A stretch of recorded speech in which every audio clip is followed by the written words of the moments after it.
Ladies and gentlemen, welcome to Metropolis Radio. Today, we are asking the question, did the Book of Boba Fett waste Cad Bane? The short answer, yes. The long answer, fuck yes. Well, guys, I think that pretty much concludes it. If you stuck around this long, thanks so much for doing so. Nah, I'm not going to end it this early. But before we actually get diving into this article from Game Rant here, guys, just remember that at least one of my videos every week will not be coming to the YouTube channel. They will be exclusive to my BitChute, Odyssey, and Rumble channels. If you're watching this on YouTube, the links to those channels are down in the description below. Anyway, guys, let's get right into this article from Game Rant. Did the Book of Boba Fett waste Cad Bane? The iconic bounty hunter's first live-action appearance was short-lived, and likely his last. Was it worth it to include him at all? I just gave you both the short and long answers. And before we get started, I'm just going to say this. Cad Bane does not look good in live action. He looks really, really weird and really, really off-putting. When he was in animation, he looked great. But it's like, but remember the it's not really an old adage, but you know, some things that work really, really well in animation don't always translate really, really well to live action. Anyway, I've tangented enough. The Star Wars universe is packed to the brim with seemingly infinite characters, some insignificant, some crucial.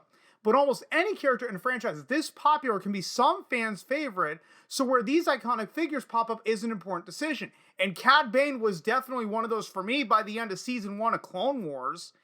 The Book of Boba Fett started from the humble concept of giving a beloved character with very little actual exposure in the source material some time in the spotlight.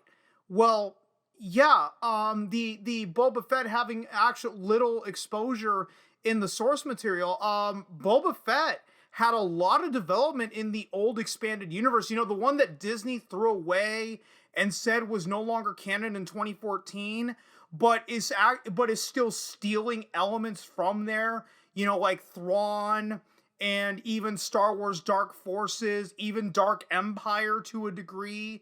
You know, they're still taking stuff from the old EU and trying to pass it off as new.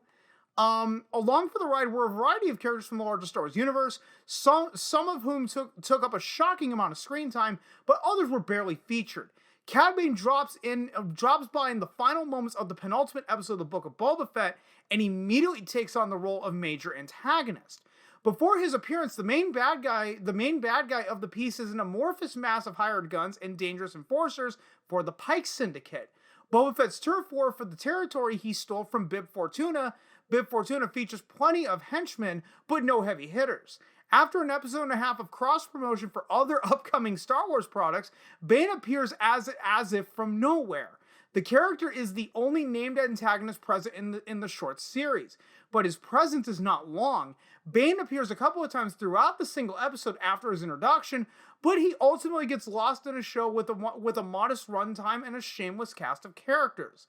Cad gets exactly 4 scenes in his live-action appearance. He walks out of a sandstorm to confront Cobb Vanth and the newly christened Freetown.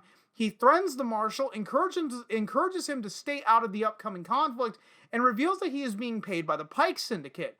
Bane throws down in an old-fashioned Western duel and blasts both Vanth and his deputy. He then disappears as quickly as he came and the episode ends. Episode 7 sees Bane chat with his employers. He claims that he succeeded in convincing Freetown to fall back, then learns that the Syndicate is responsible for slaughtering Boba Fett's beloved Tusken Raiders. Bane reappears when it's time for the final battle, taunts Fett with that information, and tries to goad him into action. He is rebuked, however, and disappears into the exciting maelstrom until it's time for the final duel. Cad Bane's final showdown with Boba Fett is the strongest moment for the character in this series. Hardcore fans are aware that the two bounty hunters have a history, and that Bane actually helped to train Fett in the ways of the craft. The pair engage in yet another old-fashioned Western quick-draw competition. Bane wins handily, but Fett's armor saves him. The resulting fight lets both men show off their similar skills and equipment. Bane gets to speedrun through his self-centered philosophy to show the apparent growth Fett has undergone. Fett wins the fight with his Gaddafi stick, the symbol of his time with the Tuskens and his new lease on life. Fett kills Bane, officially ending Bane's first and possibly last live-action appearance. So, 3 dialogue scenes, 2 duels, and a fairly solid dark reflection of the protagonist's ending. That's Cad Bane's lot before his demise. His death isn't the problem. It's perfectly reasonable that he would die here. The problem is that they took this character that tons of fans love and put him into this minor role with barely any screen time to establish his narrative weight. If the character was introduced in an early episode, or if he was teased as a threat that loomed over the horizon, it would be very different. Cad Bane could have been the thing that kept the audience on the edge of their seats as the plot continued. Unfortunately, the Book of Boba Fett had way too much on its plate to even try building up a primary antagonist. So they basically pulled what they did with the sequel trilogy. Right, Episode 9, Emperor Palpatine lives. Oh yeah, we made no mention of him in Episode 7 or 8, but it was Palpatine the whole time, and we swear it was all planned from the beginning. You know, we pinky swear, says J.J. Abrams and Chris Terrio. You know, we pinky swear that we were always building to Emperor Palpatine. Bull fucking shit. It is reasonable to ask whether Cad Bane really deserves better. He's always been one of many bounty hunters who can be called up at a moment's notice to fill an antagonist for higher role.